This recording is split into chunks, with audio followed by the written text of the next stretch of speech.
Soy Elías el Tisbita, venido de las montañas agrestes de Galaad, un lugar aislado y árido donde el viento cortante moldea el carácter de los hombres. Desde temprano, fui llamado por el Señor, Dios de Israel, a vivir una vida de servicio y obediencia. Él susurraba en mis oídos durante las noches frías, y mi corazón ardía con la llama de su propósito. En una mañana especialmente clara, mientras el sol nacía por detrás de las colinas, sentí la presencia del Señor más fuerte que nunca. Fue una convocatoria divina que no podía ser ignorada. Entonces, recibí el mensaje más grave y urgente de mi vida. El Señor, indignado por la idolatría y la corrupción de Israel, decidió cerrar los cielos. Mi misión era llevar esta terrible noticia al rey Acab, cuyo gobierno había sumido a la nación en tinieblas, adorando a dioses falsos y provocando la ira del verdadero Dios. Con determinación y un corazón pesado, comencé mi viaje hacia Samaria, la capital donde residía Acab. Al llegar al palacio, la opulencia y la decadencia del lugar me sorprendieron. Guardias con armaduras relucientes me bloquearon la entrada, pero una autoridad mayor que cualquier poder terrenal me impulsaba. Con voz firme, declaré que necesitaba ver al rey. El mandato de Dios era ineludible, y yo era su mensajero. Y como si el propio Dios moviera sus manos, fui conducido directamente a la presencia de Acab. El rey estaba sentado en un trono de oro, rodeado de cortesanos y consejeros. Sus ojos, fríos y arrogantes, se volvieron hacia mí, un simple hombre del desierto, con desprecio. Pero la fuerza del Señor llenaba mi voz, y hablé con una certeza que no era mía. Tan cierto como vive el Señor, Dios de Israel, ante cuya faz estoy, ni rocío ni lluvia habrá en estos años, según mi palabra. El silencio que siguió fue palpable. Los rostros de los que rodeaban al rey reflejaban una mezcla de incredulidad y temor. La presencia de Dios pesaba en la sala, y aunque Acab era el hombre más poderoso de Israel, la autoridad divina había hablado a través de mí. Las palabras del Señor resonaban en aquel salón de opulencia, anunciando un juicio que ni la arrogancia ni el orgullo de los hombres podían detener. Acab, sin embargo, solo frunció el ceño, como si no pudiera concebir que un mero mortal osara pronunciar tal sentencia en su presencia. En su rostro se reflejaba el desprecio hacia mis palabras, pues a sus ojos yo no era más que un simple hombre del desierto, sin riqueza ni poder. Pero yo sabía que mis palabras no provenían de mi propia voluntad. Eran un mensaje del Dios Altísimo, aquel que gobierna sobre cielos y tierra, sobre reyes y plebeyos por igual. Y nada, ni la arrogancia de un monarca ni el esplendor de su corte, podría cambiar lo que el Señor había decretado. Sin esperar respuesta, me volví con determinación y abandoné el palacio. Mientras caminaba hacia la salida, sentía las miradas de incredulidad y desdén sobre mi espalda. El peso de la misión divina que me había sido encomendada llenaba mi corazón, pero no había miedo en mí. Sabía que el camino que me esperaba sería largo y lleno de dificultades, pero confiaba plenamente en que Dios me guiaría, como lo había hecho desde el principio de mi vida. Él, que había encendido en mi interior la llama de la obediencia, me protegería de cualquier peligro. A medida que avanzaba por las calles de Samaria, me fijé en el cielo. Las nubes que antes flotaban cargadas de promesas de lluvia comenzaron a disiparse rápidamente, como si el propio Dios estuviera retirando su bendición de la tierra. El azul del cielo, limpio y profundo, se extendía sin compasión. Los habitantes de la ciudad continuaban con sus vidas cotidianas, ajenos a la calamidad que estaba a punto de caer sobre ellos. La sequía que venía no sería un mero accidente meteorológico, sino un castigo de Dios por la idolatría que se había apoderado del corazón de Israel. Acab y su reina, Jezabel, habían guiado al pueblo a rendir culto a Baal, provocando la ira del verdadero Dios. Mientras caminaba, vi a los comerciantes regateando, a los niños jugando en las calles, a las mujeres charlando mientras recogían agua de los pozos. Ninguno de ellos sabía lo que estaba por venir. Ninguno de ellos podía prever que los días de prosperidad estaban contados. Pronto, la sequía se convertiría en su realidad, y el agua se volvería el recurso más preciado. Pero yo sabía que esto era solo el inicio. El plan de Dios no se limitaba a la sequía. Era un llamado a la restauración de Israel, una purga del pecado que había corrompido la nación. Mi corazón se llenaba de un peso cada vez mayor. Aunque estaba completamente seguro de mi misión, no podía ignorar el dolor que la gente tendría que soportar para arrepentirse y volver a Dios. Sabía que la sequía traería sufrimiento, hambre y sed, pero también sabía que era necesaria para que el pueblo comprendiera la gravedad de su traición. Israel necesitaba ser sacudido, y yo, Elías, era el instrumento elegido por Dios para iniciar este proceso de renovación. A medida que me alejaba de la capital, el paisaje se volvía más árido y desolado. El calor del sol empezaba a intensificarse, y el aire seco y pesado me recordaba que la tierra pronto reflejaría la sequedad espiritual del pueblo. Los campos que antes florecían bajo la luz del sol comenzarían a marchitarse, y los ríos que corrían por los valles se secarían. Pero en mi corazón ardía la fe de que, al final de todo, Dios traería la lluvia nuevamente, tanto al cielo como a los corazones de su pueblo. Sabía que este viaje no sería el último. Dios me llamaría a realizar más misiones, a enfrentar desafíos aún mayores. No solo me enfrentaría a Acab y su corte, sino también a la falsa religión de Baal que se había infiltrado en el corazón de Israel. Sabía que habría confrontaciones, tanto físicas como espirituales, que pondrían a prueba mi fe y mi determinación. Pero también sabía, con la misma certeza con la que hablaba en nombre del Señor, que Dios estaría conmigo en cada paso. La sequía que estaba por venir era un signo de la voluntad de Dios, pero no era el fin de la historia. Era el principio de algo más grande, una llamada al arrepentimiento y una oportunidad para que el pueblo volviera a su verdadero creador. Mi papel en todo esto, aunque pequeño a los ojos del mundo, era crucial a los ojos de Dios. A medida que me acercaba a las colinas que rodeaban la ciudad, miré una vez más al cielo. Su vastedad me recordó la grandeza de Dios, el mismo Dios que me había llamado desde las montañas agrestes de Galaad.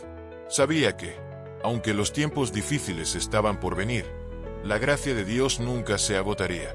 Su justicia y su misericordia eran infinitas, y confiaba plenamente en que al final, su pueblo sería restaurado.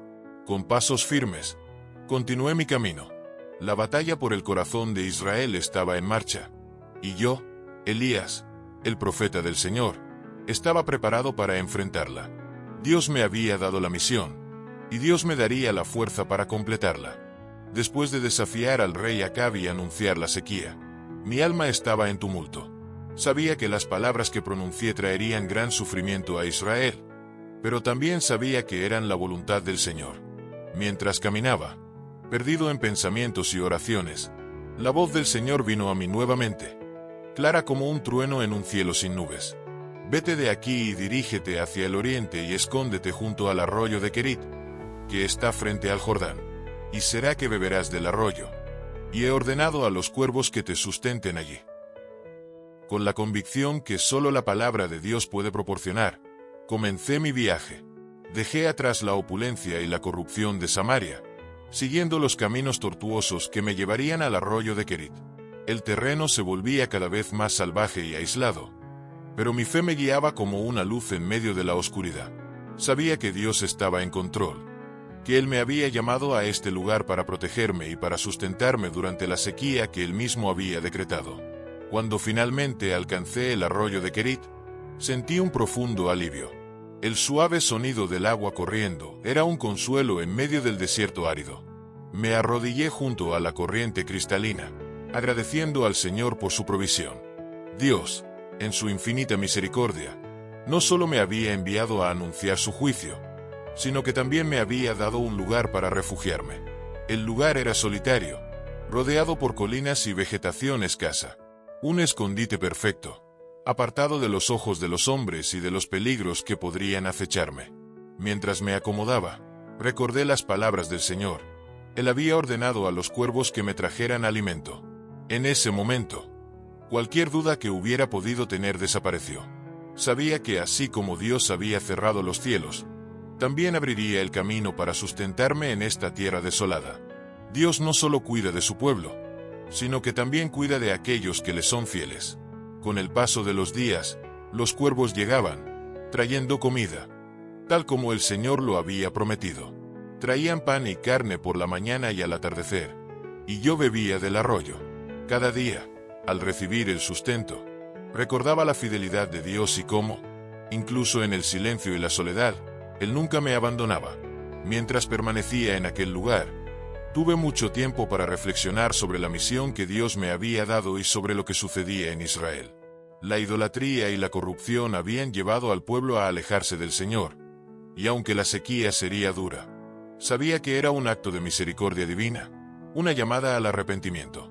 Dios no había cerrado los cielos para siempre, sino que esperaba que su pueblo volviera a Él, que reconociera sus pecados y abandonara a los dioses falsos.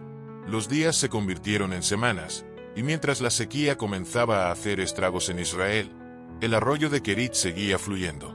Pero sabía que esto no duraría para siempre. El plan de Dios era mayor, y este tiempo de escondite era solo una fase en mi misión. Elías, el profeta del Señor, no había sido llamado solo para huir, sino para actuar en el momento correcto.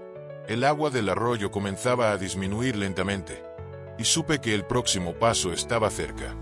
Dios estaba preparando algo más grande, y yo sería el instrumento a través del cual su poder y gloria serían revelados una vez más en la tierra de Israel. Mi tiempo en Kerit me había fortalecido no solo físicamente, sino también espiritualmente.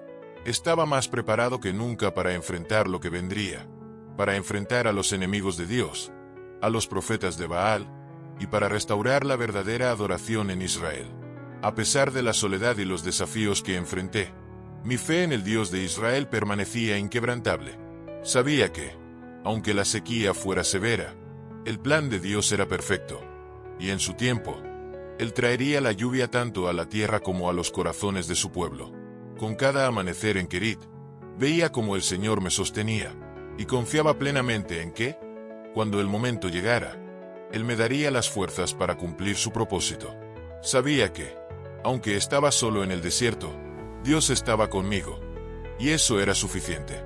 Entonces, algo extraordinario ocurrió. Por la mañana, mientras oraba y reflexionaba sobre el propósito divino, escuché el batir de alas.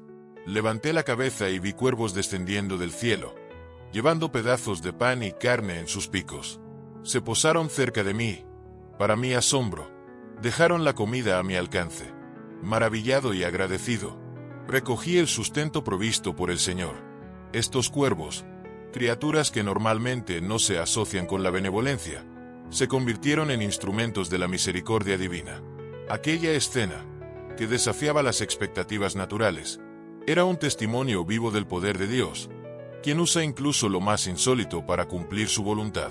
Por la noche, la escena se repitió. Los cuervos volvieron, trayendo nuevamente pan y carne. Comía y bebía del arroyo, y cada comida era un recordatorio tangible de la fidelidad del Señor. El desierto, que antes parecía un lugar de soledad y aislamiento, se transformaba en un santuario de comunión sagrada. La presencia de Dios era palpable en cada detalle, y sentía su cercanía de una manera que nunca antes había experimentado. Durante los días y noches que siguieron, mi fe se fortaleció. Aprendí a confiar en el Señor en medio de la adversidad, sabiendo que Él supliría todas mis necesidades. Cada amanecer y anochecer, marcados por la llegada de los cuervos, reforzaban mi certeza de que el Dios de Israel cuidaba de mí, incluso en los lugares más inhóspitos y solitarios.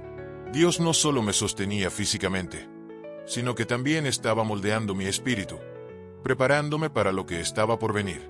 El tiempo pasó, y permanecí junto al arroyo de Kerit, sustentado de manera milagrosa.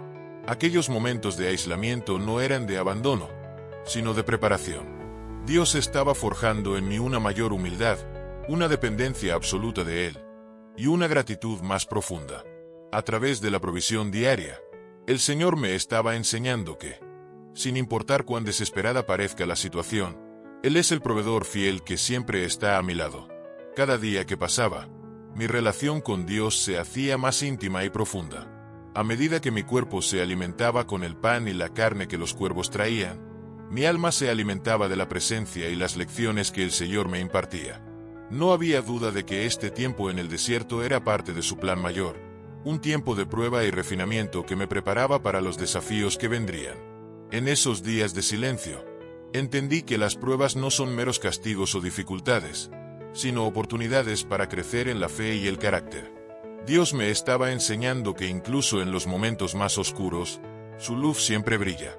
Estaba aprendiendo a depender completamente de su gracia y a reconocer que todo lo que tenía, desde el agua del arroyo hasta el pan en mis manos, provenía directamente de su amor y misericordia. El arroyo de Kerit se convirtió en mi refugio espiritual, donde cada día se renovaba mi fuerza y mi confianza en el Dios de Israel.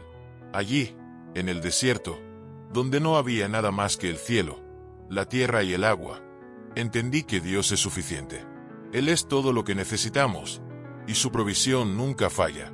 A lo largo de esos días, no solo mi cuerpo fue sustentado, sino también mi espíritu, que se volvía más fuerte y más dispuesto a seguir la voluntad del Señor. Sabía que mi tiempo de preparación en Kerit no duraría para siempre. Dios, en su sabiduría, me había llevado allí para fortalecerme, para enseñarme lecciones de humildad y dependencia que me servirían en las grandes batallas que me esperaban. El desierto, que al principio parecía un lugar de desolación, se había convertido en una escuela divina, donde cada momento me acercaba más a mi Creador. Cada día que pasaba, la certeza de que Dios estaba preparando algo grande se hacía más fuerte en mi corazón. El desafío que tenía por delante, enfrentando a los falsos dioses y a los que llevaban a Israel por el camino de la idolatría, requeriría una fe inquebrantable, una confianza total en que el Señor estaba conmigo. Y sabía, sin lugar a dudas, que cuando llegara ese momento, Dios me daría la fuerza necesaria para cumplir su propósito. El arroyo de Kerit no era simplemente un refugio físico, era un lugar de encuentro con Dios, donde mi fe fue refinada, mi espíritu fue elevado, y mi confianza en el Dios de Israel se hizo inquebrantable. Allí, aprendí que Dios no solo es el Señor de las naciones, sino también de los detalles más pequeños de la vida. Él cuida de sus siervos, incluso en los lugares más inhóspitos, y su provisión siempre es suficiente. Con el tiempo, supe que el próximo capítulo de mi vida estaba a punto de comenzar. La sequía en Israel era solo el principio de una obra mayor que Dios estaba llevando a cabo. Y yo, Elías, era parte de ese plan divino. Con el corazón lleno de gratitud y mi fe renovada, estaba listo para continuar el camino que el Señor había trazado para mí. Sabía que la sequía continuaba devastando la tierra de Israel, pero también sabía que cuando el tiempo fuera correcto, el Señor me llamaría para continuar su obra. Después de muchos días junto al arroyo de Kerit, donde fui sustentado milagrosamente por los cuervos, la palabra del Señor vino a mí nuevamente, clara e incuestionable. Levántate y vete a Sarepta, que pertenece a Sidón, y habita allí. He ordenado a una mujer viuda que te sustente. Sin dudarlo, me levanté y comencé mi viaje, confiando en la providencia divina que siempre me había guiado y sustentado. Atravesar el desierto y las tierras extranjeras fue un desafío, pero mi fe permanecía inquebrantable. Sabía que, aunque las circunstancias parecían difíciles, Dios ya había preparado el camino. Al llegar a la puerta de la ciudad de Sarepta, vi a una mujer viuda recogiendo leña. Su semblante reflejaba el cansancio y la desesperación, signos evidentes de la dureza de la vida en tiempos de sequía. Me acerqué a ella y la llamé, diciendo: «Tráeme, te ruego, en un vaso, un poco de agua para que beba». Ella me miró con una mezcla de sorpresa y resignación. Asintió en silencio y fue a buscar el agua. Mientras se alejaba, sentí en mi corazón la urgencia de pedirle más, sabiendo que el Señor tenía un propósito mayor en ese encuentro. La llamé nuevamente y añadí: «Tráeme ahora también un bocado de pan en tu mano». La mujer se detuvo y se volvió hacia mí, sus ojos llenos de tristeza y desesperación. Su rostro revelaba el peso de la escasez y el dolor. Con una voz quebrada, me dijo: «Vive el Señor tu Dios, que no tengo pan cocido, solo un puñado de harina en una tinaja y un poco de aceite en una vasija. Estoy recogiendo unos leños para prepararlo para mí y para mi hijo, para que lo comamos y luego muramos». Sus palabras reflejaban la desesperanza que había invadido su vida y la de muchos otros en la región. Pero en ese momento, supe que el Señor estaba a punto de obrar un milagro a través de esa situación tan sombría. A pesar de la escasez, Dios no había olvidado a su pueblo, y esa mujer viuda era parte del plan divino. La pobreza y la falta de alimentos habían llevado a la viuda a aceptar su destino, creyendo que la muerte era inminente para ella y su hijo. Pero el Señor, que ve más allá de lo que nosotros podemos imaginar, había preparado un camino de provisión para ella. En su fe y obediencia, encontraría no solo el sustento físico, sino también una revelación más profunda de la fidelidad de Dios. La miré a los ojos y le dije con confianza, no de mí mismo, sino del Señor que me había enviado. No temas, ve y haz como has dicho. Pero antes hazme a mí una pequeña torta de ello y tráemela. Después harás para ti y para tu hijo.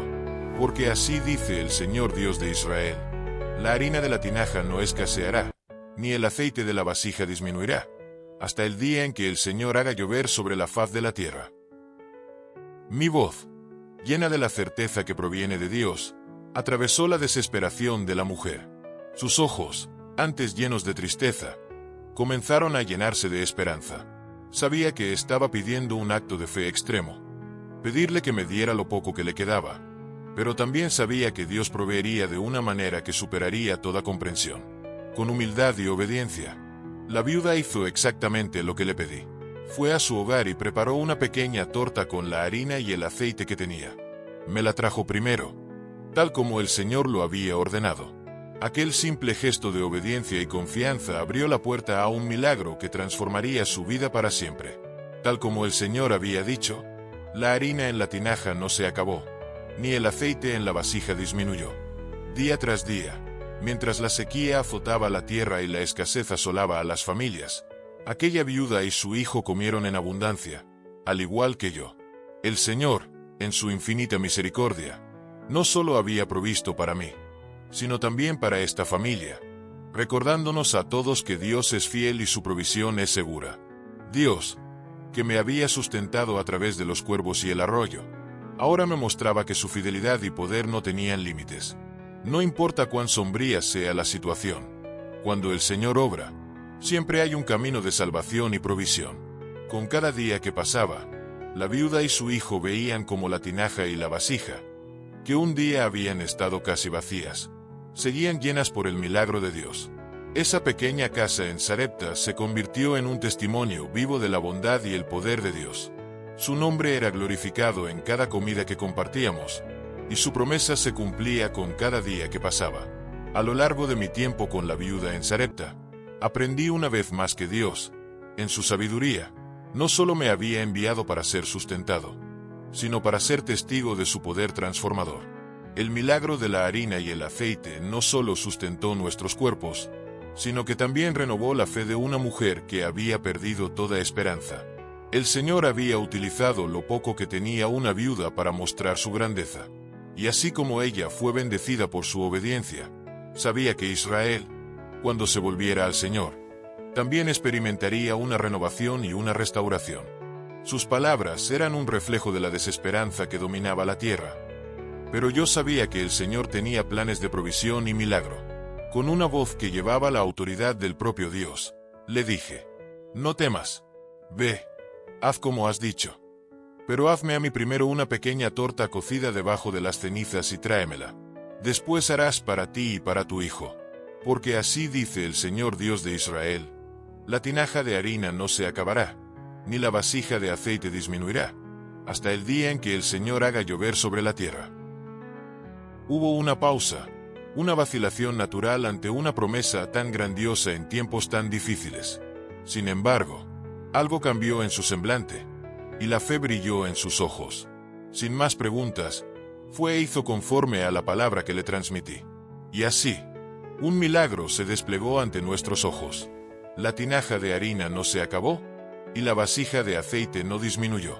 Día tras día, nuestra provisión era renovada conforme a la palabra del Señor. Comimos, bebimos y fuimos sustentados por muchos días. Este milagro no solo suplió nuestras necesidades físicas, sino que también renovó nuestra fe y esperanza. Cada comida era un recordatorio tangible del poder y la misericordia de Dios.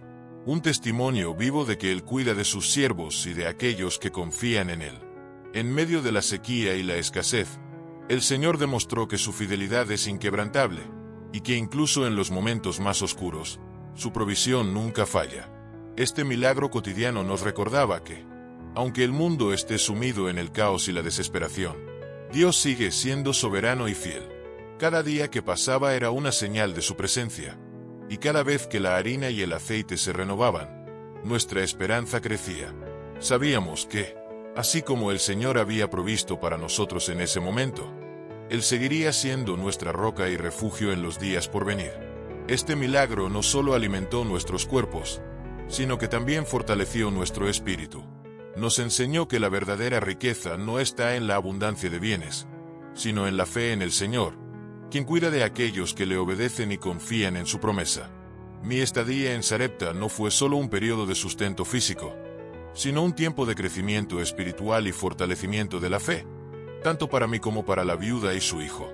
Cada día, veíamos la mano de Dios operando en nuestras vidas, y nuestras almas eran alimentadas con la certeza de que, incluso en medio de la sequía y la adversidad, el Señor provee de manera abundante y sorprendente. El milagro de la harina y el aceite que nunca se agotaban nos llenaba de gratitud y confianza. Pensé que nuestros días de aflicción habían quedado atrás. Sin embargo, una nueva prueba se aproximaba, una que pondría a prueba no solo mi fe, sino también la de la viuda que me acogía. Su hijo, un joven lleno de vida y alegría, enfermó repentinamente. Su condición empeoraba cada día, y nada de lo que hacíamos parecía mejorar su salud. La enfermedad se apoderaba de su cuerpo, consumiendo sus fuerzas de manera implacable. Lo observaba con impotencia, cada vez más debilitado, hasta que, en un momento terrible, dejó de respirar. El silencio que siguió fue ensordecedor, solo interrumpido por el llanto desesperado de su madre. La viuda, con los ojos enrojecidos de dolor y lágrimas, se volvió hacia mí con una acusación amarga. ¿Qué tengo yo contigo, hombre de Dios?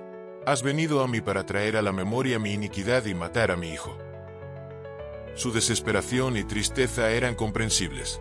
Yo, quien había sido el portador de milagros, ahora parecía ser un heraldo de desgracia. Sentí el peso de su dolor como si fuera mío propio. En ese momento, comprendí que mi fe también estaba siendo probada, y que el Señor me había llevado hasta allí por una razón más profunda. Con el corazón apretado, me acerqué a ella y le dije con suavidad: «Dame a tu hijo». Tomé al niño de su regazo y lo llevé al cuarto donde yo habitaba. Lo coloqué sobre mi cama y me arrodillé, con mis fuerzas al borde de la desesperación, pero mi espíritu aferrado a la esperanza en el Dios viviente. Sabía que solo el Señor podía traer la vida donde antes había muerte. Así que clamé con todo mi ser: «Señor mi Dios, también has traído mal sobre esta viuda con quien estoy hospedado, haciéndole morir a su hijo». Me incliné sobre el cuerpo del joven 3 veces, clamando al Señor, mi voz llena de urgencia y fe: «Oh Señor mi Dios, te ruego que devuelvas la vida a este niño». El silencio de la habitación era absoluto, y el peso de la muerte parecía llenar el aire. Pero en ese instante, sentí un cambio. El aliento de Dios sopló en aquel lugar. El cuerpo del joven se estremeció, y de pronto, volvió a respirar. Su pecho se levantó y el color volvió a sus mejillas. Dios había obrado un milagro. El Señor había escuchado mi clamor y había devuelto la vida a ese joven. Con el corazón lleno de gratitud y asombro, tomé al niño en mis brazos y lo llevé de vuelta a su madre.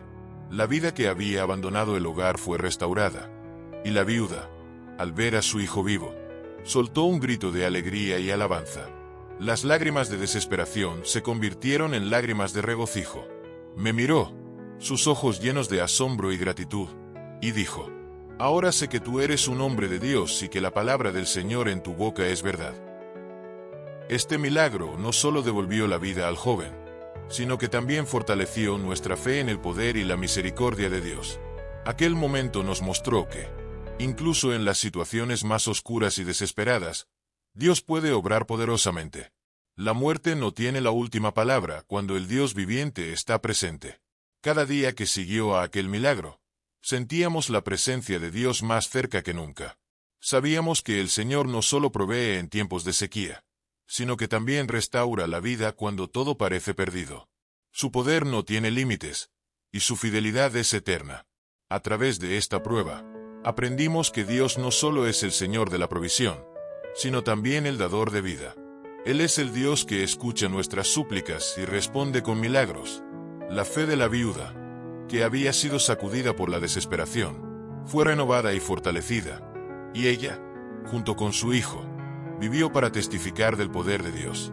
Sabía que mi misión en Sarepta no había terminado, pero esta prueba nos había enseñado a todos que Dios no solo ve nuestras necesidades físicas, sino también nuestras almas. Él está presente en nuestros dolores, miedos y dudas, y siempre obra para su gloria y nuestro bien. Oh Señor mi Dios, también has afligido a esta viuda con quien habito, matando a su hijo. Clamé con el corazón lleno de angustia, sintiendo el peso del dolor de aquella madre. Me extendí sobre el niño 3 veces, en un gesto de súplica e intercesión, y volví a clamar al Señor con todo mi ser. Oh Señor mi Dios, te ruego que el alma de este niño vuelva a él. El cuarto estaba envuelto en un silencio solemne, y el tiempo parecía detenido mientras esperaba una respuesta divina. Todo en la habitación permanecía inmóvil, como si la propia creación aguardara el decreto de Dios. Entonces, en ese momento de tensión absoluta, sentí un soplo de vida, una señal clara de que el Señor había escuchado mi oración. El niño, que yacía sin vida, abrió los ojos y respiró profundamente, la vida regresando a su cuerpo. Con el corazón rebosante de gratitud y asombro por la misericordia de Dios, tomé al niño en brazos. Bajé las escaleras donde la madre esperaba, aún sumida en su dolor y desesperación, incapaz de concebir que su hijo pudiera regresar a la vida. Al verla, le dije con una voz llena de gozo: «Mira, tu hijo vive». La expresión en el rostro de la viuda cambió instantáneamente. Su desesperación se transformó en un alivio profundo y una alegría inconmensurable. Sus lágrimas de dolor se convirtieron en lágrimas de felicidad y agradecimiento. Corrió hacia nosotros y, abrazando a su hijo, dejó que las lágrimas de felicidad corrieran libremente. La oscuridad que había cubierto su corazón fue reemplazada por una luz que solo el poder de Dios puede traer. Después de un momento, ella se volvió hacia mí, con el rostro aún empapado de lágrimas, y dijo: «Ahora sé que eres un hombre de Dios, y que la palabra del Señor en tu boca es verdad». Ese momento no fue solo una victoria sobre la muerte, sino una reafirmación de la fe en el Dios de Israel, que es poderoso para salvar y restaurar. La confianza de la viuda fue renovada, y mi propio espíritu fue fortalecido al ver una demostración tan poderosa del poder de Dios en ese humilde hogar. El milagro que Dios obró en aquel día no solo devolvió la vida a un niño, sino que también restauró la fe en una madre quebrantada. Me recordó que, en medio de nuestras mayores aflicciones, Dios siempre está presente, obrando su voluntad para mostrar su gloria y misericordia. Él es el Dios de lo imposible, capaz de traer vida donde solo parece haber muerte, y de fortalecer el espíritu de aquellos que confían en Él. Este evento me reafirmó que, aunque a veces la prueba puede parecer insuperable, Dios nunca deja de escuchar nuestras súplicas y su mano está siempre extendida para salvar y restaurar. En Sarepta, la gloria del Señor se manifestó de una manera que jamás olvidaré. Después de los milagros vividos en aquel humilde hogar, la palabra del Señor vino a mí en el 3er año de la sequía, con un mensaje que cambiaría el destino de Israel. El Señor me dijo: «Ve, preséntate ante Acab, porque daré lluvia sobre la tierra». Sin dudar, me levanté, obediente al llamado divino, y emprendí mi viaje hacia Samaria, donde el hambre y la desesperanza habían alcanzado su punto máximo. La tierra seca y agrietada reflejaba la decadencia que se había apoderado del reino debido a la idolatría y la falta de fe. Al llegar, supe que el rey Acab había enviado a su siervo más confiable, Abdías, un hombre temeroso del Señor, a buscar hierba en un intento desesperado por salvar a los animales del reino, que morían de hambre. Mientras Abdías caminaba por uno de los polvorientos caminos, nuestros caminos se cruzaron.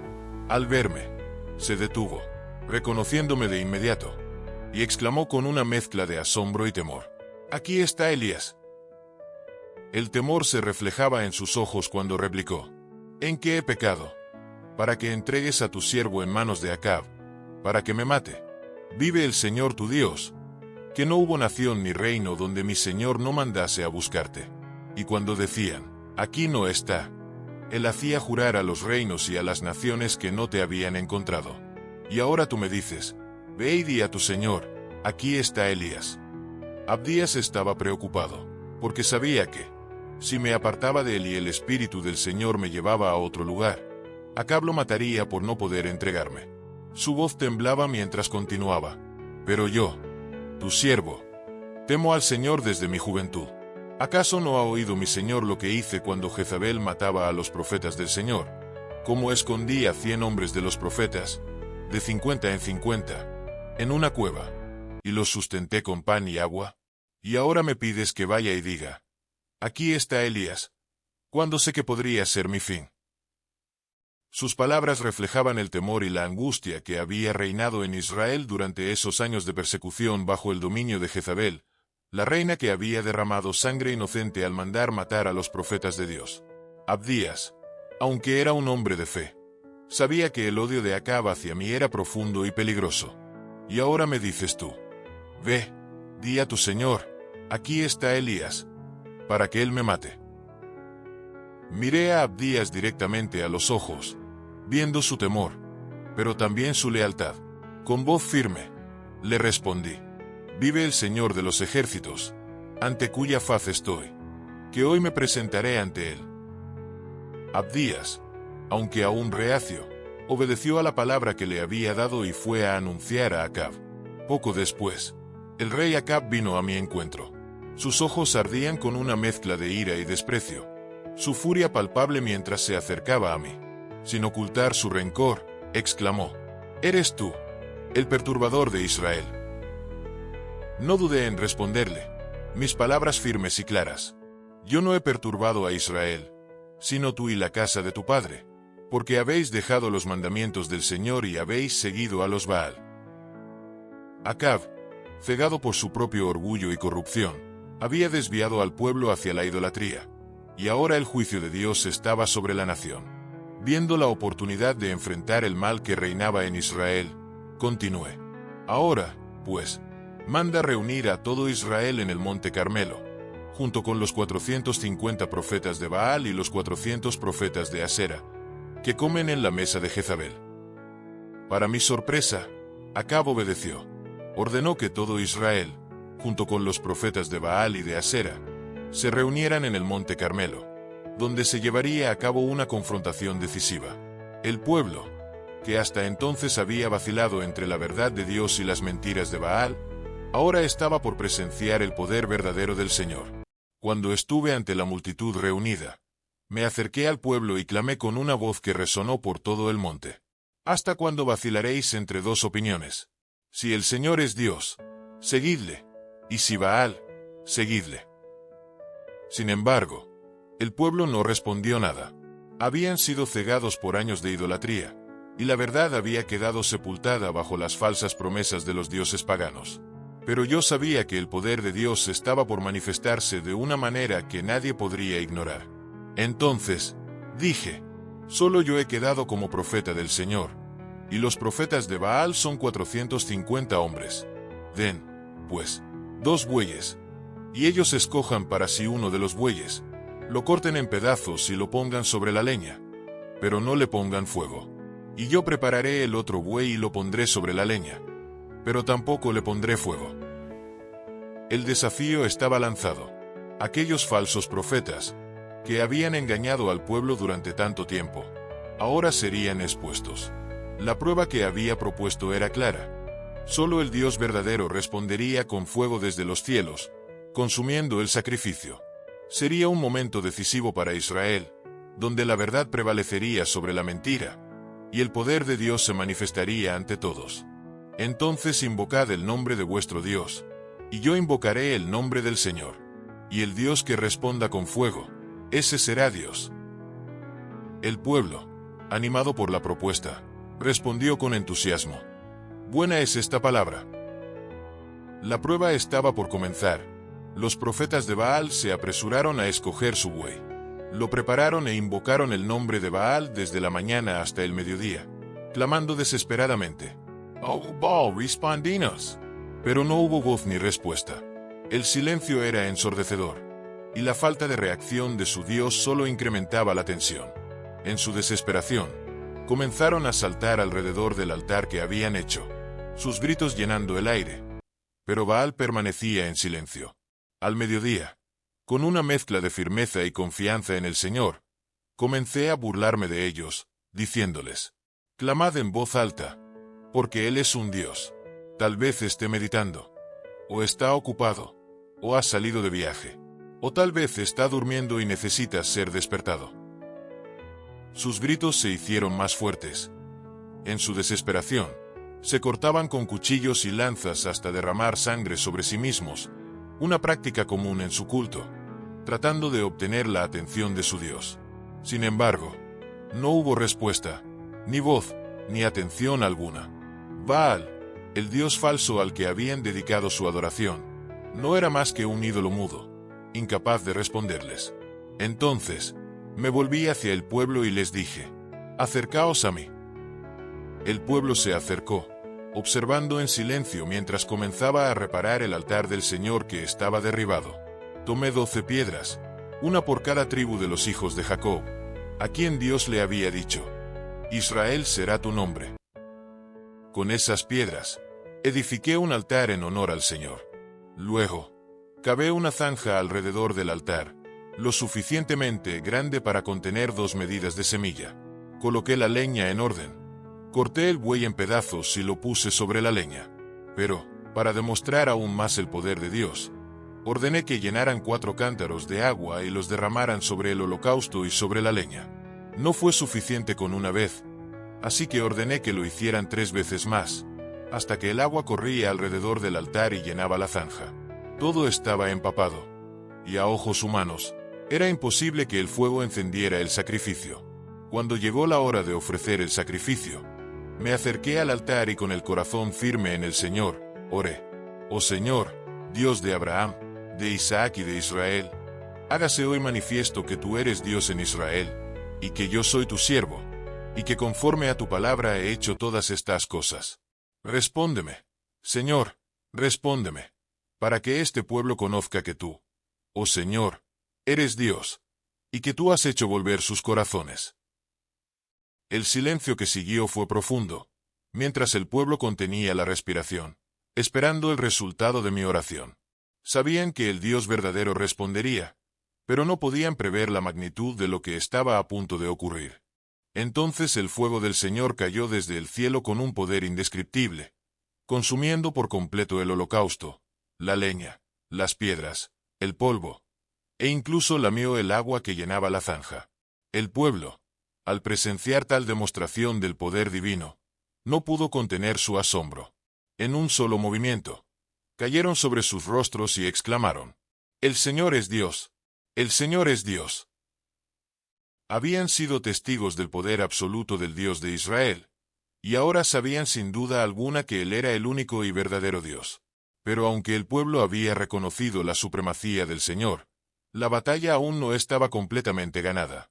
Los profetas de Baal, aquellos que habían llevado a Israel a la idolatría y a la desobediencia, seguían allí, confundidos y llenos de temor. El Señor había vencido, pero la justicia divina necesitaba cumplirse, y la purificación de Israel requería una acción decisiva contra aquellos que habían desviado el corazón del pueblo. Me levanté con el fuego aún ardiendo en mi espíritu y declaré al pueblo con autoridad: prended a los profetas de Baal, que no escape ninguno de ellos. La voz del Señor resonaba en mis palabras. Estos hombres, que durante tanto tiempo habían engañado y arrastrado a Israel a la adoración de dioses falsos, no podían escapar del juicio divino. Guiado por el mandato del Señor, los llevé al arroyo de Cisón. El viaje fue corto, pero cada paso era un recordatorio del peso de la tarea que tenía delante. Los falsos profetas habían provocado la ira de Dios, y ahora debían enfrentar las consecuencias. Al llegar al arroyo, el agua corría tranquila, como si fuera ajena al drama humano que allí se desarrollaba. Miré los rostros de los profetas de Baal, ahora llenos de miedo y desesperación, y recordé las palabras del Señor, quien demanda justicia y santidad de su pueblo. Habían llevado a Israel por un camino de destrucción, y ahora la purificación debía cumplirse. Con una voz firme e inquebrantable, anuncié el veredicto. Hoy, la justicia del Señor será hecha. Uno por uno, los profetas de Baal fueron muertos allí, en el arroyo de Cisón. La escena, aunque severa, era una necesaria purificación. La sangre de los idólatras manchó las aguas del arroyo, simbolizando la limpieza que Israel necesitaba para volver al camino de la rectitud. Este acto no era solo una ejecución de justicia, sino un acto de redención para el pueblo de Dios. El Señor había mostrado su poder, y ahora Israel tenía la oportunidad de ser restaurado. La idolatría había sido erradicada, y el camino hacia la santidad y la fidelidad al Dios de Abraham, Isaac y Jacob se había abierto nuevamente. Mientras observaba el final de este acto de purificación, mi corazón estaba lleno de la certeza de que Dios no solo había sido vindicado, sino que su pueblo había recibido la oportunidad de regresar a él. Israel había sido testigo de la justicia y la misericordia del Señor, y sabía que, bajo su liderazgo, debían permanecer fieles y obedientes. Mientras ejecutaba la orden del Señor, mi corazón permanecía firme en la convicción de que este acto era la voluntad de Dios. El Señor de los ejércitos había mostrado su poder de manera innegable, y ahora exigía la eliminación completa de la idolatría de su pueblo. Cada golpe que se daba a los falsos profetas de Baal era un acto de obediencia, un paso decisivo para restaurar a Israel a la pureza y a la verdadera adoración al único y verdadero Dios. Cuando todo terminó, el arroyo corría teñido de rojo, un símbolo de la justicia divina cumplida. Pero mi alma estaba en paz. Sabía que, a pesar de la dureza de lo ocurrido, había cumplido con el mandato del Señor. El pueblo de Israel había sido testigo del poder de Dios, y ahora, con la misma claridad, testificaban la seriedad de su juicio. La idolatría y la corrupción no podían seguir impunes. Levanté mis ojos al cielo, sintiendo la presencia del Señor más fuerte que nunca. Sabía que la purificación había comenzado, y que Israel estaba un paso más cerca de retornar al Dios de sus antepasados. Con una nueva determinación, entendía que aún había mucho por hacer. La idolatría, aunque confrontada, no había sido completamente erradicada, pero confiaba en que el Señor, quien siempre había guiado mis pasos, continuaría haciéndolo. Mientras descendía del monte Carmelo, la sombra de la victoria se cernía sobre mí, pero también el peso de saber que el mal aún no había sido completamente eliminado. Después de la ejecución de los profetas de Baal en el arroyo de Cisón, pensé que la idolatría en Israel había sido finalmente confrontada y derrotada. Sin embargo, la noticia de lo ocurrido se propagó rápidamente y llegó a los oídos de Jezabel, la reina malvada y devota de los dioses falsos, especialmente de Baal y Asera. Cuando Acab le contó a Jezabel todo lo que había ocurrido, y como había matado a todos los profetas de Baal, su furia no conoció límites. Jezabel, con su corazón endurecido y lleno de odio, no solo rechazó el poder del Señor que había sido demostrado tan claramente, sino que se enfureció al saber que los profetas a los que ella había apoyado y promovido habían sido exterminados. Para ella, no se trataba solo de una pérdida espiritual, sino de una derrota personal y política. El poder que ella ejercía a través de la idolatría estaba siendo desafiado. En su furor, no podía soportar que su autoridad sobre el reino se viera debilitada por la victoria del Señor. Jezabel, llena de ira, juró venganza. Estaba decidida a destruir a cualquiera que se interpusiera en su camino, especialmente a mí, el profeta que había desafiado y derrotado a los profetas de Baal. Su amenaza se extendió por todo Israel, y la persecución contra mí se volvió inevitable. Aunque el Señor había demostrado su poder de manera inconfundible, la batalla espiritual en Israel aún no había terminado. La reina, ciega por su odio, se preparaba para luchar contra la voluntad de Dios. El camino por delante estaba lleno de desafíos, pero confiaba en que el Señor fortalecería mi espíritu para lo que estaba por venir. Sabía que el propósito divino continuaría guiando mis pasos, incluso en medio de la persecución. Jezabel, con su determinación implacable, envió un mensajero a mí diciendo: «Así me hagan los dioses, y aún me añadan, si mañana a esta hora no pongo tu vida como la de uno de ellos». El miedo se apoderó de mí, a pesar de haber sido testigo de la grandeza de Dios en el Monte Carmelo. La amenaza de Jezabel me estremeció profundamente. A pesar de haber visto el fuego del Señor caer del cielo, de haber sido usado por Dios para confrontar la idolatría de Israel, y de haber sido testigo de su poder sobre los profetas de Baal, el miedo y el desánimo llenaron mi corazón. Me levanté, y para salvar mi vida, huí a Beerseba, que pertenece a Judá. Dejé allí a mi siervo y continué mi viaje solo, adentrándome en el desierto. Caminé un día entero hasta que, exhausto y desesperado, me senté bajo un enebro. Miré el vasto desierto a mi alrededor y sentí un profundo desaliento. Clamé al Señor en mi angustia, diciendo: «Basta ya, oh Señor, toma ahora mi vida, pues no soy mejor que mis padres». Estaba cansado, desanimado y me sentía completamente solo. La desesperación y el agotamiento físico y espiritual me consumían, y el deseo de rendirme era abrumador. Me acosté bajo el enebro, deseando la muerte, y caí en un sueño profundo, exhausto de cuerpo y alma. Mientras dormía, sentí un toque suave que me despertó. Un ángel del Señor estaba allí a mi lado y me dijo: «Levántate y come». Abrí los ojos. Para mi sorpresa, vi junto a mi cabecera un pan cocido sobre las brasas y una vasija de agua. Comí y bebí, sintiendo una pequeña renovación de fuerzas, aunque el desaliento aún me envolvía. Luego, volví a acostarme, aún agotado, tanto física como emocionalmente. El ángel del Señor volvió una segunda vez, me tocó suavemente y dijo: «Levántate y come, porque largo camino te resta». Me levanté nuevamente, obedeciendo al ángel, y comí y bebí la comida que el Señor había provisto. Sabía que este sustento no era común, era una provisión divina. Sentí mis fuerzas renovadas de una manera que nunca antes había experimentado.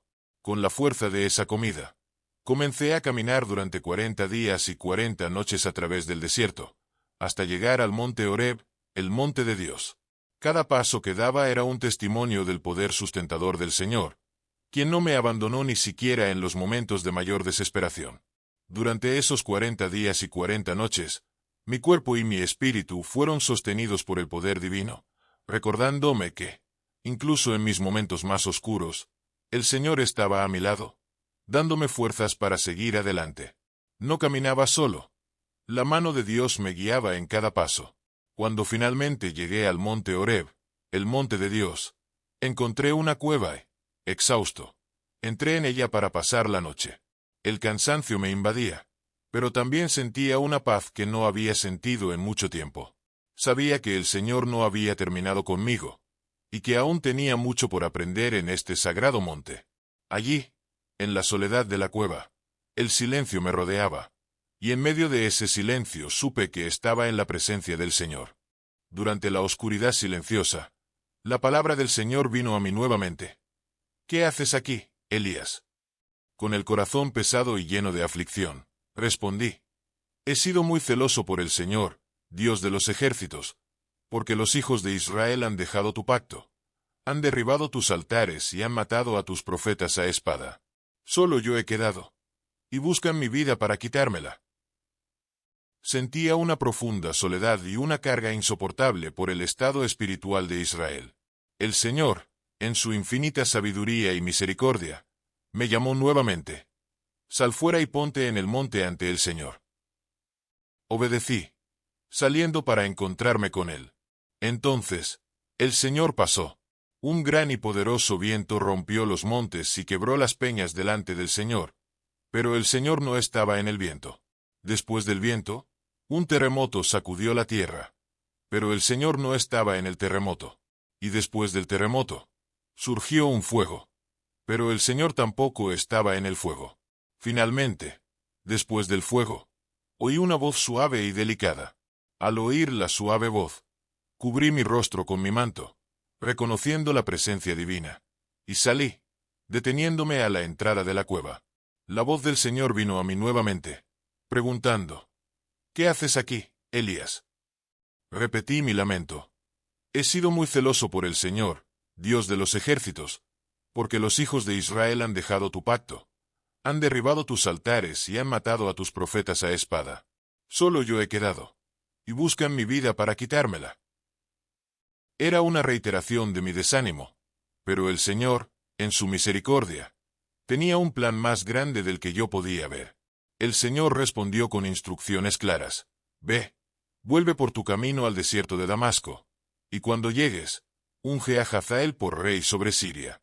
También a Jehú, hijo de Nimsi, ungirás por rey sobre Israel. Y a Eliseo, hijo de Safat, de Abel Meola, ungirás para que sea profeta en tu lugar. Y el que escapare de la espada de Hazael, Jehú lo matará. Y el que escapare de la espada de Jehú, Eliseo lo matará. Estas palabras no solo eran instrucciones de juicio, sino también una renovación de mi misión. El Señor, en su infinita gracia, no solo me estaba llamando a seguir adelante, sino que también estaba preparando el camino para los que vendrían después de mí. El Señor concluyó con una promesa que alivió mi corazón. También he dejado en Israel a 7,000 que no han doblado sus rodillas ante Baal, ni lo han besado. Esta revelación fue un consuelo profundo. A pesar de mi sensación de soledad y abandono, el Señor me mostró que no estaba solo. Había miles que aún eran fieles a Dios, aquellos que no se habían entregado a la idolatría. Mi tarea no era solitaria. El Señor tenía un remanente fiel. Con la instrucción clara del Señor, sabía que mi misión no había terminado. Había más por hacer, más por restaurar en Israel. Mi corazón fue renovado. La tarea que tenía por delante era ardua, pero la certeza de la presencia y el propósito de Dios me daba nuevas fuerzas. El Señor no solo me orientó sobre los reyes a ser ungidos, sino que también me reveló que no estaba solo. Había 7,000 en Israel que no habían doblado sus rodillas ante Baal, fieles al Dios de nuestros padres. Esta revelación fue un alivio profundo para mi alma, que se había sentido aislada en la lucha contra la idolatría. Con una nueva determinación, descendí del monte Horeb. Sabía que mi misión continuaba y que el Señor estaba conmigo en cada paso. Hazael sería ungido rey sobre Siria. Jehú reinaría sobre Israel, y Eliseo tomaría mi lugar como profeta. La justicia de Dios sería establecida, y su fidelidad prevalecería en la tierra. Aunque los desafíos no desaparecerían de inmediato, la voz suave y delicada del Señor me había recordado que, incluso en medio de las tormentas de la vida, Él está presente. Mientras descendía la montaña, mi espíritu estaba en paz. El Señor había hablado, y su plan soberano se estaba cumpliendo. Cada paso que daba estaba lleno de la certeza de que Dios, el Señor de los ejércitos, guiaba mi camino. Sabía que, aunque los tiempos eran difíciles, la mano de Dios estaba moviendo los acontecimientos de Israel hacia su restauración. El Señor también me había instruido a ungir a Eliseo, hijo de Safat, como profeta en mi lugar. Esta era una tarea sagrada y significativa. Mi tiempo como profeta no sería eterno, pero la obra del Señor continuaría. Sabía que Eliseo sería el siguiente en portar el manto profético, y que su misión sería crucial para el futuro de Israel. Con esa misión clara delante de mí, emprendí mi camino hasta encontrar a Eliseo. El viento frío del desierto se sentía menos hostil, y cada paso era una afirmación de que el Señor me había guiado hasta este punto y seguiría guiándome hasta el final. Al llegar a los campos donde Eliseo trabajaba, lo vi, y su diligencia reflejaba un corazón dispuesto. Me acerqué con reverencia, sabiendo que el llamado de Dios sobre su vida estaba a punto de revelarse. Sin dudarlo, lancé mi manto sobre él, un acto simbólico que anunciaba su futuro como profeta de Israel. Eliseo entendió lo que esto significaba. Dejando sus tareas atrás, decidió seguirme, reconociendo que el Señor lo estaba llamando a una nueva vida de servicio y obediencia. Mientras caminábamos juntos hacia el próximo capítulo de la historia de Israel, sentí una profunda paz. La obra de Dios no dependía de un solo hombre. Continuaría a través de Eliseo y de los fieles que el Señor había preservado. El futuro de Israel estaba en manos del Señor, y yo era solo uno de sus muchos siervos, cumpliendo mi parte en su plan eterno. Llegué al campo donde Eliseo estaba arando, guiando 12 yuntas de bueyes, y él trabajaba con la 12ª. El sol brillaba intensamente, y el sudor corría por el rostro de Eliseo mientras realizaba su labor con dedicación. A simple vista, la escena parecía ordinaria, pero yo sabía que algo extraordinario estaba a punto de revelarse. Me acerqué a Eliseo y, sin decir una palabra, quité mi capa y la lancé sobre él. Este gesto, cargado de profundo significado, era el llamado divino para Eliseo. Él, sorprendido pero lleno de determinación, dejó inmediatamente los bueyes y corrió tras de mí. En sus ojos se veía una mezcla de sorpresa y resolución mientras decía: «Déjame besar a mi padre y a mi madre, y entonces te seguiré». Lo miré y respondí con serenidad: «Ve, vuelve. ¿Qué te he hecho yo?». Sabía que Eliseo necesitaba despedirse de su familia, reconociendo el cambio drástico que estaba a punto de acontecer en su vida. Observé mientras Eliseo regresaba y tomaba una de las yuntas de bueyes. Con un profundo sentido de sacrificio, mató los animales, usando el equipo de los bueyes como leña, coció la carne. Luego ofreció la comida al pueblo en una especie de banquete de despedida. Este acto de generosidad y sacrificio marcaba el fin de su vida anterior y el inicio de su nueva jornada como siervo del Señor. Su decisión de abandonar todo lo que conocía, simbolizada por el sacrificio de los bueyes, mostraba su firmeza en seguir el llamado de Dios. Después de despedirse de su familia y compartir la comida con el pueblo, Eliseo se levantó con determinación y vino hasta mí. En sus ojos se veía una resolución clara y una convicción firme. Sabía que había aceptado plenamente el llamado divino, y sin vacilación alguna, comenzó a seguirme. A cada paso que daba a mi lado, se fortalecía más su fidelidad y su compromiso con la misión que el Señor le había encomendado. A medida que caminábamos juntos, sentía una paz profunda en mi corazón. Eliseo no solo me seguía como discípulo, sino que caminaba con una misma llama de celo en su espíritu, una que reflejaba la pasión que yo mismo había sentido cuando el Señor me llamó por primera vez. Sabía que Dios lo estaba preparando para grandes cosas y que el futuro de la profecía en Israel estaba asegurado en manos tan dispuestas y obedientes como las de Eliseo. Cada día que pasaba, veía cómo el Señor moldeaba a Eliseo, llenándolo de sabiduría y fuerza. Eliseo no solo era un seguidor, era el heredero de una misión divina que trascendería generaciones. Su dedicación era evidente en cada tarea, en cada conversación y en cada oración que compartíamos. A través de nuestras experiencias juntos, comprendí que Eliseo no solo estaba destinado a seguir mis pasos, sino que el Señor lo estaba preparando para llevar la profecía en Israel a nuevas alturas, más allá de lo que yo podría haber imaginado. Eliseo demostró ser un siervo fiel, y cada vez que veía su disposición para aprender y servir, mi corazón se llenaba de gratitud hacia el Señor, quien había elegido a un hombre tan capaz y dedicado para continuar la obra profética en la nación. Sentía una paz indescriptible al saber que el legado del Señor, su palabra y su justicia, estarían bien resguardados en las manos de Eliseo. El futuro de Israel brillaba con esperanza, y yo sabía que el Señor continuaría guiando sus pasos, como lo había hecho conmigo desde el día en que me llamó. El llamado de Eliseo no fue solo un momento de transición en su vida, sino un reflejo del propósito divino que siempre encuentra a aquellos dispuestos a dejarlo todo por la causa del reino de Dios. Mientras caminábamos hacia el futuro que Dios había trazado para nosotros, sentí una profunda seguridad de que el Señor estaba obrando algo grande en Eliseo, algo que cambiaría el curso de la historia de Israel. Con cada paso, mi confianza en el plan soberano de Dios crecía, sabiendo que Él siempre tiene un propósito más grande y glorioso para aquellos que le siguen de corazón. Eliseo, mi nuevo compañero y sucesor, caminaría a mi lado, aprendiendo de los caminos del Señor y preparándose para ser una poderosa voz de Dios para Israel. Cada día que pasaba a su lado era un recordatorio vivo de la fidelidad de Dios, quien siempre llama y capacita a aquellos a quienes ha elegido para cumplir sus propósitos divinos. Con Eliseo a mi lado, seguí mi jornada, confiando en que el Dios de Israel guiaba cada uno de nuestros pasos. El llamado de Eliseo no solo era el inicio de su misión, sino también la continuación de un plan mayor, el gran plan de Dios para la redención y restauración de su pueblo. En uno de esos días, mientras oraba y meditaba, la palabra del Señor vino a mí con claridad y autoridad. Levántate y desciende para encontrarte con Acab, rey de Israel, que está en Samaria. Está en la viña de Nabot, a donde ha bajado para tomar posesión de ella. Conocía bien la historia de Nabot, un hombre justo que había sido víctima de la codicia y maldad de Acab y Jezabel.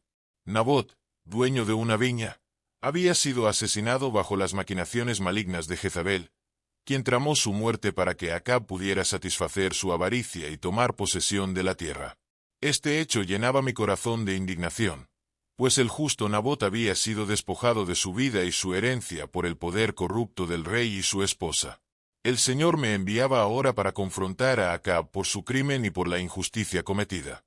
Me levanté de inmediato y comencé mi descenso hacia la viña de Nabot, orando en el camino para que el Señor me diera la fuerza y el valor necesarios para enfrentar al rey que se había entregado al mal. Mientras avanzaba, mi corazón ardía con el celo por la justicia de Dios, sabiendo que la corrupción y el pecado no podían permanecer impunes ante el Señor. Al llegar a la viña, vi a Acab, cuyos ojos reflejaban satisfacción y codicia mientras observaba con placer su nueva adquisición. Con determinación, me acerqué a él, y las palabras del Señor brotaron de mi boca con autoridad. Así dice el Señor: ¿no has matado y también has tomado posesión? En el mismo lugar donde los perros lamieron la sangre de Nabot, los perros lamerán tu sangre, la tuya misma. Acab, al oír mis palabras, me reconoció al instante. Con desprecio en su voz, exclamó: «Me has encontrado, enemigo mío». Respondí con firmeza, sin vacilar ante su desprecio: «Te he encontrado, porque te has vendido para hacer lo malo ante los ojos del Señor. He aquí que traeré mal sobre ti, y barreré tu posteridad. Exterminaré de la casa de Acab a todo varón, tanto siervo como libre en Israel». La sentencia que pronunciaba no era mía, sino del Señor. Acab, un hombre que había entregado su alma al mal, sería juzgado por su injusticia.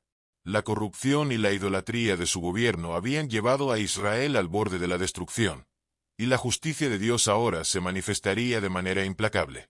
A pesar de la gravedad de las palabras que pronuncié, mi espíritu estaba en paz. Sabía que la justicia de Dios era perfecta y que, aunque el castigo era severo, era necesario para purificar a Israel de la idolatría y la maldad que Acab y Jezabel habían introducido en la nación.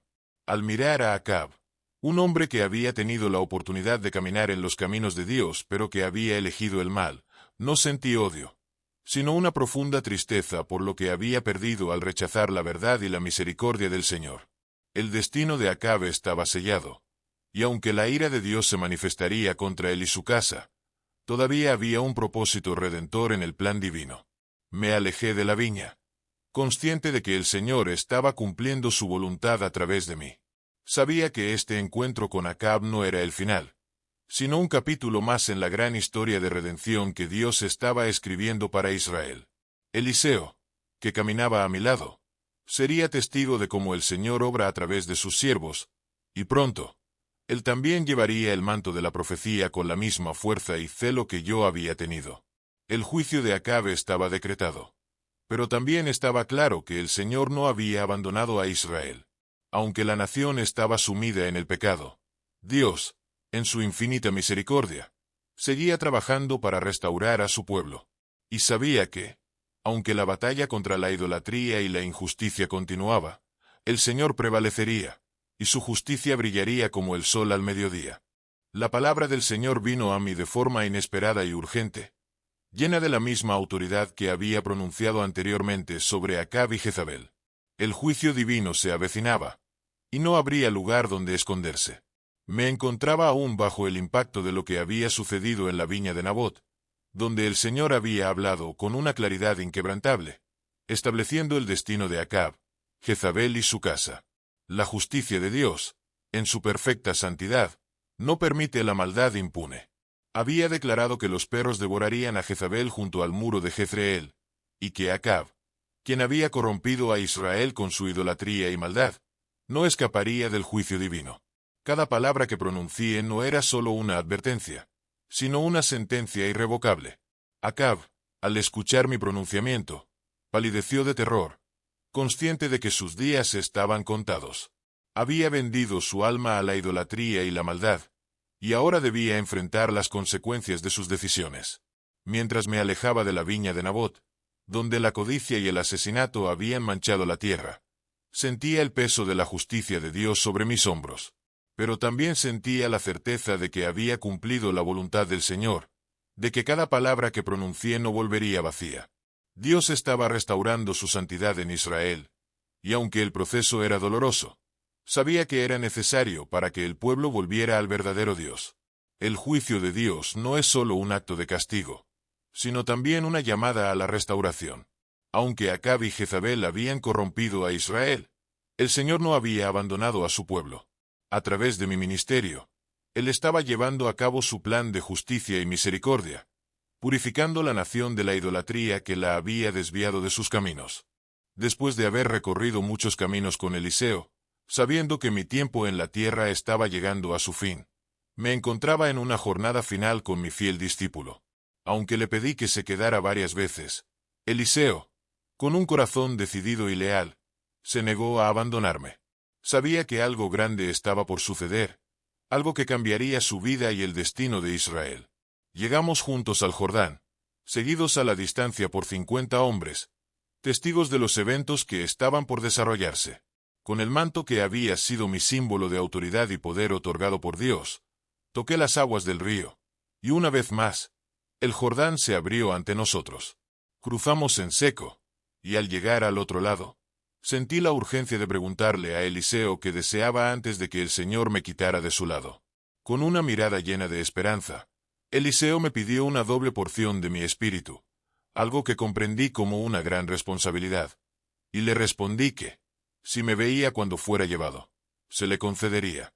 Entonces, mientras seguíamos caminando y conversando, un carro de fuego con caballos de fuego apareció de repente y nos separó. Sentí el poder de Dios envolviéndome, y en un instante, fui llevado en un torbellino hacia el cielo. Mientras ascendía, vi a Eliseo por última vez, y pude escuchar su grito desgarrador.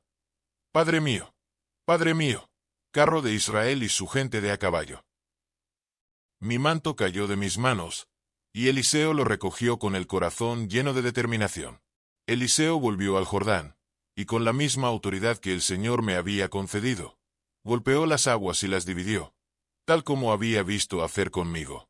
El Espíritu de Dios ahora reposaba sobre él, y su vida continuaría con el poder y la presencia del Señor, guiando a Israel en los tiempos venideros. Mi misión en la tierra había llegado a su fin, pero el legado de Dios seguía vivo en Eliseo. Sabía que la obra del Señor continuaría, y subía al cielo con la certeza de que todo estaba bajo el perfecto control de Dios.